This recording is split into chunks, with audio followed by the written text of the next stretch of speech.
So here is BIONIC reading apps, and there is REEDER5 app. However, unfortunately, it is a paid app, so you will need to pay to get it. It has this feature of BIONIC reading inside of the app.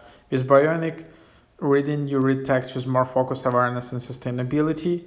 And basically, the whole idea of BIONIC reading is that if you, for example, subscribe to some RSS feed and you're reading some newsletters or anything, here you have this feature that you can just read it like super fast, because your brain can actually understand like this like the whole words just from a few letters, because you read that word like thousands of times and your brain kind of understands this already.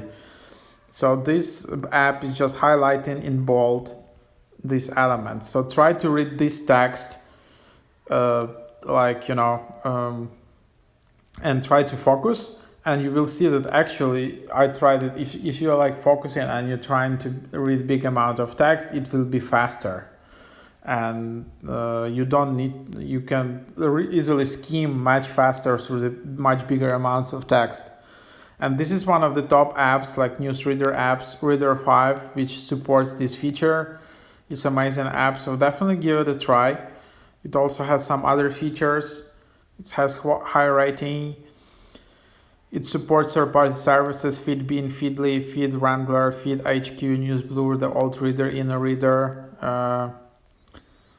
You can add widgets and all of that. So definitely give a try to this app. I didn't buy it yet. There are like free alternatives, and you can also use BIONIC reading API and just use that in a browser. But of course, the app experience is much better. So if you're like a constant reader of newsletters, definitely get REEDER5 app.